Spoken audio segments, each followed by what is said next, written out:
SK stories சேனலுக்கு உங்களை வரவேற்கிறோம். நாம தொடங்குவதற்கு முன் தயவு செய்து எங்கள் யூடியூப் சேனலை சப்ஸ்கிரைப் செய்யுங்க. வருஷம் 2004, ஜார்க்கண்ட்ல இருக்கிற ராஞ்சி. இது வெறும் ஒரு பேய் கதை கிடையாதுங்க. மரண பயத்தை கொடுத்த ஒரு அமானுஷ்யம். அதே சமயம் ஒரு உயிரை காப்பாத்தின ஆச்சரியமான பாதுகாப்பு. இது ரெண்டும் கலந்து ஒரு உண்மை சம்பவம். நம்ம கதையோட ஹீரோ 23 வயசான ஸ்ரீநாத். அவரோட பெற்றோர் ஊருக்கு போனதால குடும்பத்தோட மளிகை கடையை அவர் தனியா தான் பாத்துக்க வேண்டிய நிலைமை. பகல் முழுக்க கடையை கவனிச்சுட்டு ராத்திரியில அந்த பெரிய வீட்ல தனியா தூங்க போவாரு. அந்த நாட்கள் ரொம்ப சாதாரணமா தான் தொடங்குச்சு.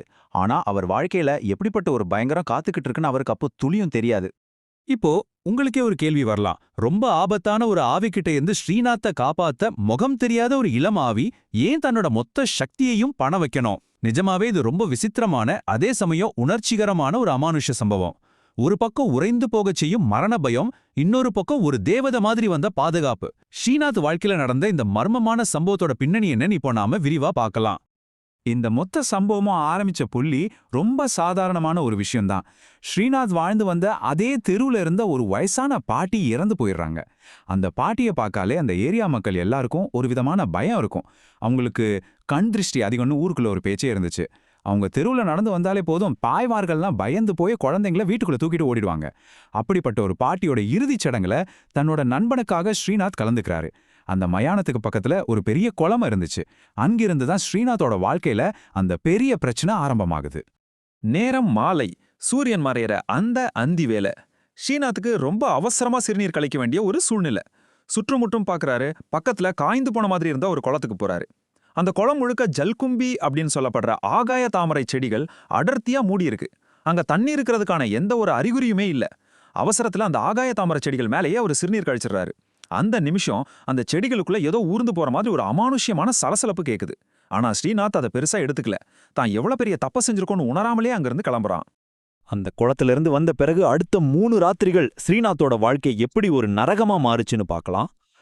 நாள் ராத்திரி வீட்டை சுத்தி சகதி தடங்கள். 2வது நாள் ராத்திரி நெஞ்ச உறைய வைக்கும் அந்த நுண்டிக்காலடி ஓசை.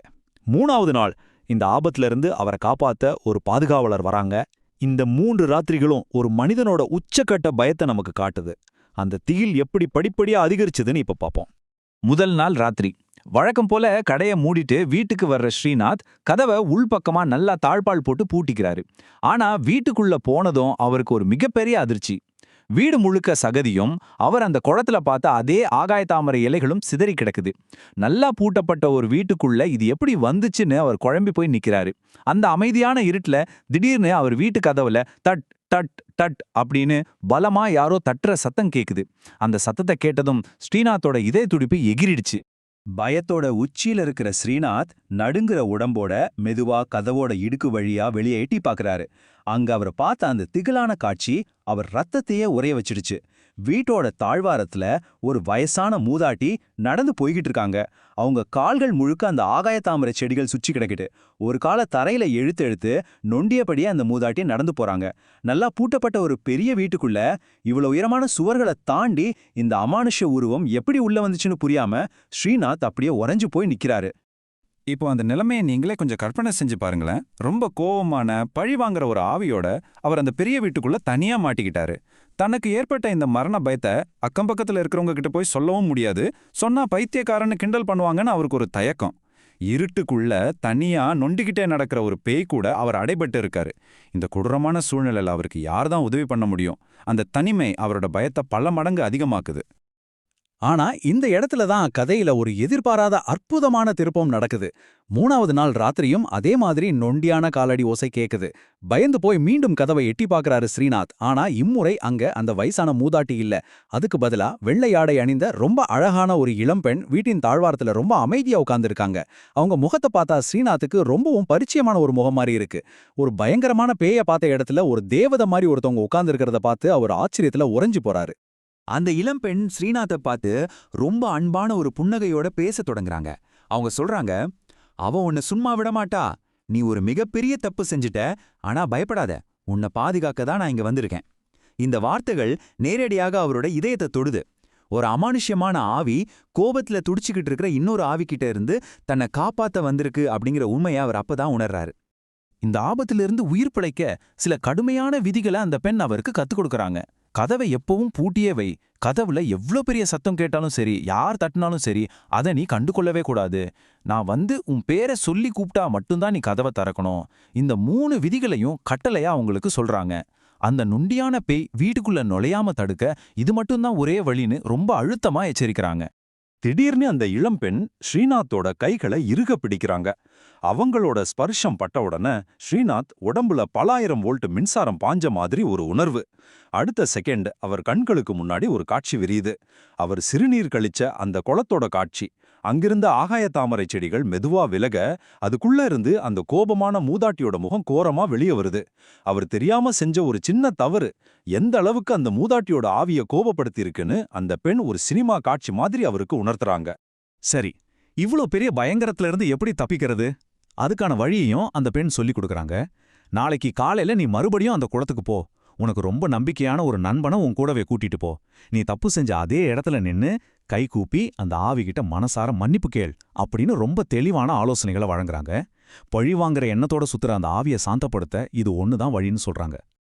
அடுத்த நாள் மதியம் பயத்துல கால்கள் எல்லாம் நடுங்க தன்னோட நண்பனை கூட்டிக்கிட்டு ஸ்ரீநாத் அந்த குளத்துக்கு போறாரு. அங்க கை கூப்பி நின்னு, என்ன மன்னிச்சிடுங்க, இதை நான் அறியாம செஞ்ச மிகப்பெரிய தவறு அப்படின்னு ரொம்பவும் உருக்கமா அந்த மூதாட்டியோட ஆவிகிட்ட மன்னிப்பு கேட்கிறாரு. என்ன ஒரு ஆச்சரியம் பாருங்க. அவர் அப்படி மன்னிப்பு கேட்ட உடனே அந்த பழிவாங்கும் ஆவி முழுமையா சாந்தமாகிடுது. அதுக்கப்புறம் அவரோட வீட்ல எந்த ஒரு அமானுஷ்ய சத்தமும் இல்ல, எந்த பயமும் இல்ல. அந்த வீடு மறுபடியும் பழைய அமைதிக்கு திரும்புது. இந்த சம்பவங்கள் எல்லாம் நடந்து இப்போ 1 வருஷம் ஓடிடுச்சு. ஸ்ரீநாத்தோட வாழ்க்கை பழையபடி ரொம்ப இயல்பு நிலைக்கு திரும்பிடுச்சு. ஒரு தடவை அவர் தன்னோட தாய்மாமன் ஊர்ல நடக்கிற ஒரு திருமண விசேஷத்துக்காக அங்க போறாரு. கடந்த காலத்துல நடந்த அந்த இருண்ட நினைவுகள் எல்லாம் அவர் மனசுல இருந்து மெதுவா மறைய தொடங்கி இருந்துச்சு.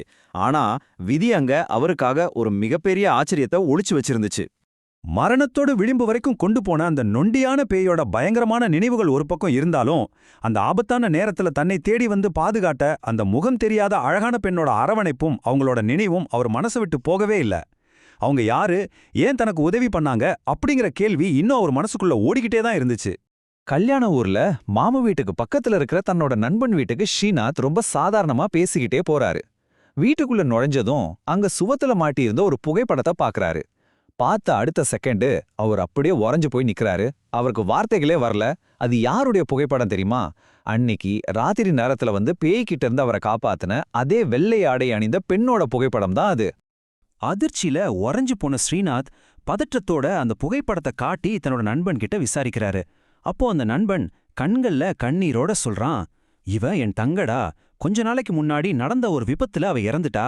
இத கேட்டதும் ஸ்ரீநாத் மனதளவுல அப்படியே சுக்குநூறா உடைஞ்சு போறாரு. அந்த பெண் வேற யாரும் கிடையாது, சின்ன வயசுல அவரோட மாம்பழத்துக்காக சண்டையிட்டு விளையாடின அவரோட அருமையான சிறுவயது தோழிதான் அவங்க. இப்போ ரொம்ப ஆழமான ஒரு கேள்வி நமக்குள்ள வருது. அவங்களோட சொல்லப்படாத காதல் மரணத்தோட எல்லையையும் தாண்டி வந்துச்சா? ஆமாங்க. அவங்க சின்ன வயசுல இருந்தே ஸ்ரீநாத் மேல சொல்ல முடியாத அளவுக்கு அன்பும் பாசமும் வச்சிருந்தாங்க. அந்த ஆழமான அன்புதான் அவங்க இறந்த பிறகும் கூட ஸ்ரீநாத் உயிருக்கு ஒரு ஆபத்துன்னு வரும்போது ஒரு பாதுகாக்கும் அரணாக அவங்களோட ஆவிய ஸ்ரீநாத் முன்னாடி கொண்டு வந்து நிறுத்தியிருக்கு. இந்த முழு சம்பவமும் நமக்கு உணர்த்துவது ஒன்னே ஒண்ணுதான். உண்மையான அன்பும் பிணைப்பும் மரணத்தையும் பயத்தையும் விட ரொம்ப ரொம்ப சக்தி வாய்ந்தது. மரணத்தை கொடுக்க வந்த ஒரு பேய்கிட்ட இருந்து ஒரு தேவதை மாதிரி வந்து ஸ்ரீநாத்தை பாதுகாத்த அந்த சிறுவயது தோழியோட காதல் என்றைக்குமே அழியாதது. இது போன்ற மேலும் பல வீடியோக்களுக்கு SK Stories சேனலை சப்ஸ்கிரைப் செய்து ஷேர் செய்யுங்கள்.